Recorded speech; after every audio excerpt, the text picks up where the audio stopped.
You are here listening to Her Red Boots podcast. I'm your host, Rebecca Gore, here to share my heart with you. Let's do this.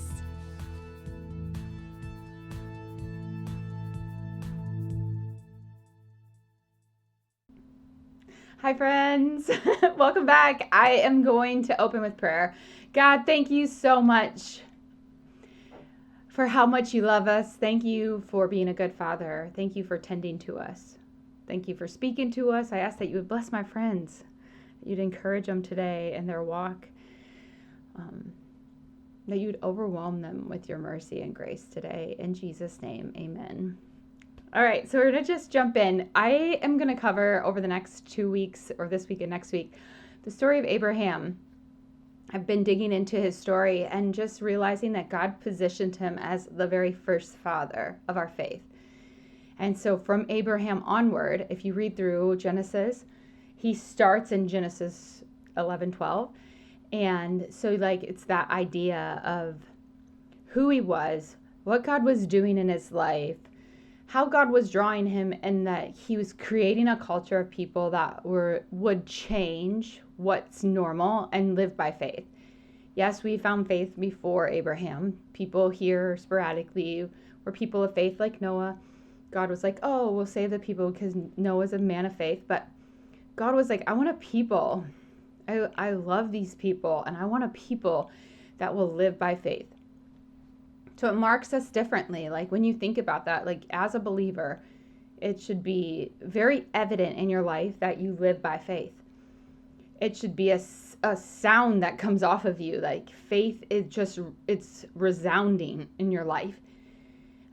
There should be evidence of you living by faith in your marriage, in the way you raise your kids, and what you do in your leisure and activities. It should be evident in your finances. It should be evident in every aspect of your life because God has called us to live by faith. It says the righteous will live by faith. And so when he started that space with Abraham, he was with his dad, and just like us, we live with our family, and they were living in this city. And from what I understand, it was just like a non-believing city. And so God spoke to him. And it's interesting because when I started researching and seeking out when Terah, which is Abraham's dad, had him, it says that he fathered his 3 sons, and he was 70 when he fathered them. But when you calculate his birth back into when the Lord spoke to him, it would have meant that he was 130 when he had Terah. And in the midst of that, Terah had a couple wives because one of his wives had Abraham and one of them had Sarai, and they married each other. And one of his brothers dies, and it doesn't say how he died, but he died, and his name was Haran. And so there's grief in there. And so then they have a nephew named Lot, and he's like a random character in this story as far as I don't know how he connected to them and how he ended up traveling with them, but he did. You can read through his story if you go to even into Sodom and Gomorrah and Lot and remembering Lot's wife. You can go through the Bible and hear all about Abraham's brother and nephew and what was happening in his life. But so they're all together. But when you read through Genesis, it says all this happened, and then Terah took Sarai, Abraham, Lot, and they went towards Canaan. And I was like, oh, and then they got to Haran and they settled there. And so then the next passage in the beginning of chapter 12, it says, and now the Lord spoke to Abraham and said, I want you to go. And I was like, oh, this is so interesting. But the Bible is full of pieces of stories. And so you got to really make sure that as you're reading the Bible, you check out the fullness of it, because then I went to Acts 7, and Stephen, before he was stoned, he was declaring to the people all the things, and it started with Abraham.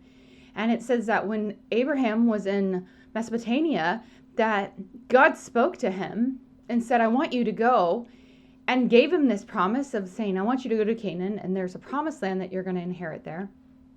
And that whole idea is happening in Mesopotamia. And that's where they were at the very beginning. And so what I thought happened when I was reading it, so I'm just going to say it, like put it down there for real, is when they were in Haran, God spoke to him and told them to go. And that's not really the case based on that information. So Abraham's dad actually knew that God had spoken to Abraham.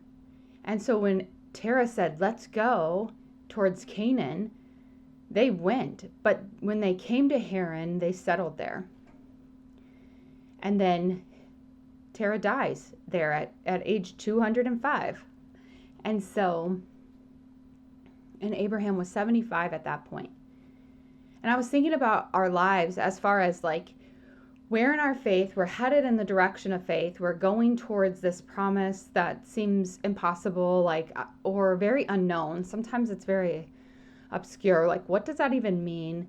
What is God even wanting? Like, all of a sudden, like, there's this movement in your faith to believe. And we do. We end up with our own idea of what that looks like.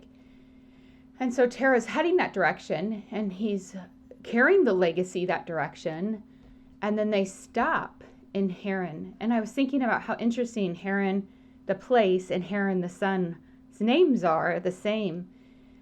And what happens sometimes in our lives is there are things that happen that are so hard that we end up settling in our faith. Terah lost his son Haran, and he settled in Haran. And I was just really posing the question to myself, like, where is the places that I've settled in my faith? Where's things that I've like said, okay, I'm believing God, but, and then time passes and you just quit believing, or circumstances happen and you quit believing, and things happen, or your reasoning gets in the way. Like, you reason yourself out of believing. Are you guilty of that? Like, for real? Like, is that something you're like, oh, that's me. I totally have done that multiple times. How about comfort? Like, the thing is they went from a city and they settled in another city, and where God was sending them was to live in tents. Like, there was no city there. It was land, but there was no city there. And so maybe comfort, you're like, that's really uncomfortable. Like, and we'll be like, we want to reach the world. And then we're like, we like our couch. Like, I'll just pray for the world from my couch, like, we don't want to be uncomfortable and go and like find ourselves uncomfortable, or, culture can make us stop. Like, why would you even think that God would do that? Like, that's like an impossibility. Or like, man, culture's a big one. I feel like it's such a draw out of faith to say, like, how many of you have heard like grit, like, just if you do all the things and then this will happen. When people have like literally come to spaces of like, I'm just gonna say these things and I'm gonna manifest them. Like, I'm like, we get into the culture of this world, and it washes biblical truth. Like, it looks like light, but it's not light. And you have to be really diligent in seeking in the Word as much as you're diligent in knowing what the world is offering you and what the world standards are and what the world thinks, because sometimes it seems very gray. And to know the truth brings such an evidence of real to us, and that's faith believing in what God has said. Faith is believing in the truth. Faith is resting with confident trust that God is who he says he is, and that I'm not going to deny God of being who he says he is. And evidence of like, really, like, if you want to go through stories, like, and say, okay, so how does God function in like people living by faith? What does that actually look like? Have you researched different stories and people's lives of faith? And if you go into the Bible, like, I was thinking about how Abraham started out as a man of faith and the father of our faith, and faith was carried down to his son and then to his son. And then they all went into Egypt, and God had told Abraham that was already going to happen. Like, and so when he drew them out and he's like leading them, they were people that were like, well, we want the culture of the world. Like, we want the pots and the meat of that place. And they were enslaved. They couldn't even like comprehend that the freedom that Christ had given them. God had bestowed upon them, like bringing them through the Red Sea, crushing their enemies, and that's the same thing that he's done for us. And yet we still sit in that same place. Like, we just want the way the world has it. And if we have what the world has, we'll be happy. We don't say that necessarily, but we live in that society. We live in that culture of like the best, the most, the greatest, the happiest, this, that, and the other thing. And sometimes walking by faith is such a journey that's really hard to believe God. Think about like them coming against the nation of Jericho.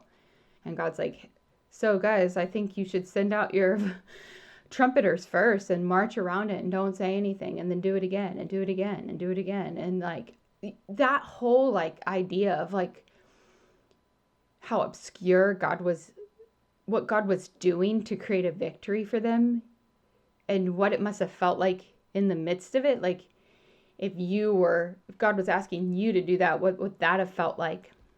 And not to settle like the third lap around, be like, okay, nothing's happened, we're good. But that's not even the idea. Is like God is able to do that. And that's the coolest part, is like whatever it looks like, however hard the situation, and nothing's too hard for the Lord. And if you can believe that God can do all the things, and it's activated by your faith and works, walking that space out, like, okay, we're walking towards this. So to not get so inundated with the culture of the world that we're conforming God to the way the world does things, because God always wants to break out of that system, because he's like, I want to do it my way because my way is the best way. My way is perfect, his word says. And not that he wants to be like, he just wants to get all the glory. And so as you're walking through these stories and these thoughts, as you pan through from one story to the other, it's like, oh, you're seeing how people have walked by faith. And really, that's what he's calling us to do. And yet we settle for like less. How often do we settle for less? How often do we like say, okay, I'm going to figure it out on my own? So one of the ideas, or like examples I gave in this idea, is like a good father. So just think about God being your good father, and what makes a good father a good father.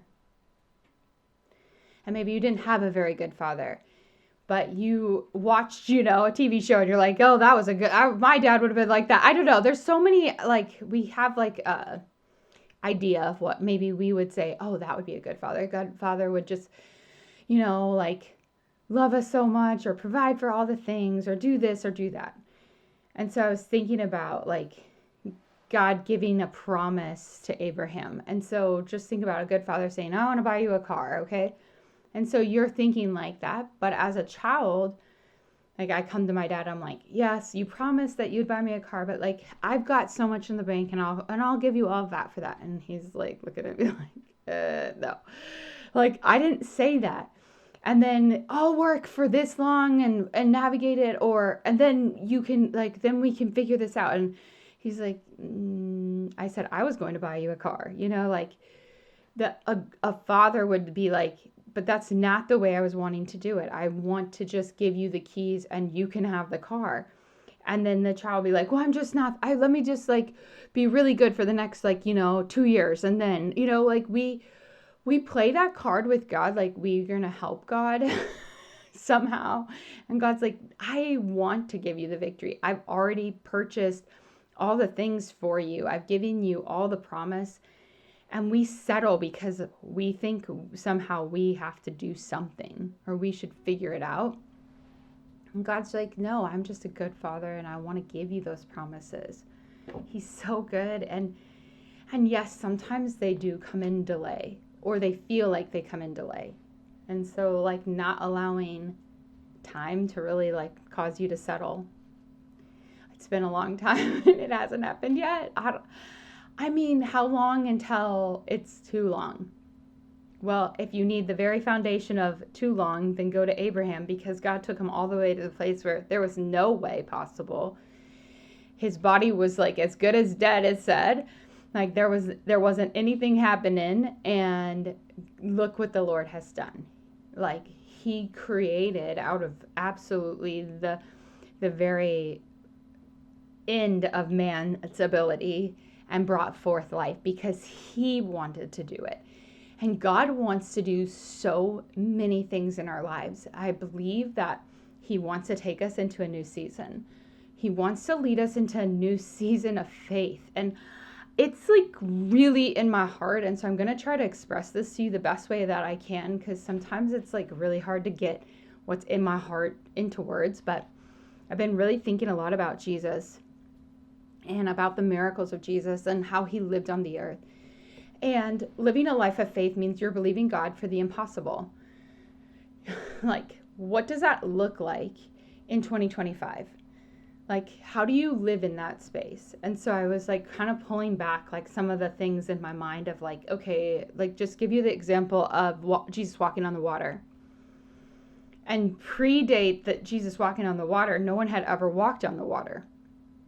So you have this like incredible, extravagant, gravity breaking, like law breaking of the human earthly side miracle. Like, and it wasn't just Jesus. Peter also walked on the water. And so he was trying to teach us something. Like there's all these laws of the earth. There's earth laws. There's like human laws. There's like all these things. But how do you step outside of that framework and believe God? I just read even today, like when Jesus cursed the fig tree, and they were like, how does a fig tree wither in a day? Like that, even if you like killed it, it would take a while. Like there's something that God is wanting to take us to. There's a place, there's something new. It's like a new season of really believing outside of the framework of the world into kingdom realities. Like these promises that God has offered us, the extravagance of provision, the idea of signs and wonders and miracles. The things that are obscure, like you can, like handle a snake and it won't harm you, like all those things like that are outside of like a shadow casting on the ground and healing people. Like that's what is that even? And so I'm like trying to like draw your faith into like being captivated with God's attention of saying like, okay, what is it that you could do through me? And how do you think that? How do you get to those thoughts? Like I've been trying to say, okay, all the orders and the systems of this world that are just like imposing, it says like we shouldn't even, I'm trying to like, don't conform to the patterns of this world and all of that, like all those things. Like he was trying to break us out of that system of like just the natural, the generalized life, and saying, okay, people of faith, what does that look like to lead into that space? And the reality is like coming into relationship with God and saying, God, what is it that you could do? Like I am going to take these thoughts that I know are earth and conform them to Christ. And how do I think thoughts that are in the reality of heaven? Like how do I get into that space of understanding what God has available to me today? God has things available for you today, supernaturally. Read through Matthew and reading through the story, and they come encounter the taxes, and he's teaching Peter. He's like, okay, like yes, go to the fish out, take the first one, and there's money in its mouth, and go pay the taxes. Like the thing is the things are that our promises are not hard. They're not hard for God. They're just not hard for him. Sometimes it's hard for us to conceive how or where or when or what it looks like. But for God, it's like, it's so simplistic. And he's leading us into that thought, like the thought of Christ, the mind of Christ, saying, okay, what could we think on that's so much greater than what we do think on? We settle in our mind's thoughts to just making it in survival mode. God isn't in survival mode with you. He's in kingdom building mode. He's wanting to build his kingdom, and he's wanting you to establish it on the earth. Jesus established the idea of walking on water on the earth. And so he gave us a framework for that. But what is there that's more than that for us? what could he do in your life and in my life that would actually captivate the attention of the world enough that you could lead them to Christ.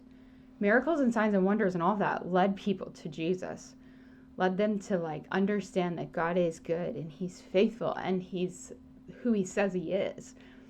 Just the same way as God was working in Abraham's life, leading him into a space of faith, saying, what could you hope for that's so much greater than it is right now?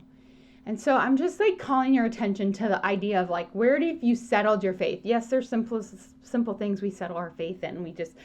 We'll take on 6 jobs and figure out provision. Don't do that. But in that sense of I want to call you into even a greater space of more today. To say, I want my faith to be living so outside and not just in my heart, living it loud outside, believing God, praying, laying hands on the sick and seeing them recover, realizing that the Spirit of God living in me would change the environment of my job today. When I walk into this space, it would change because I'm here, because God is in me, and his peace would flood that space, and it would draw people into the kingdom. Just the joy that he gives us, the peace he gives us. You shouldn't have peace, but God is who he says he is in my life. And so I'm excited. I don't know. I feel really excited just with that idea of I don't want to be the generation that settles. I don't want to be Tara and that generation that says, we're just going to settle for what we know, but be a person that leads my family into a place of faith, leads my friends into faith, says, let's join our faith and just believe that God's going to do this.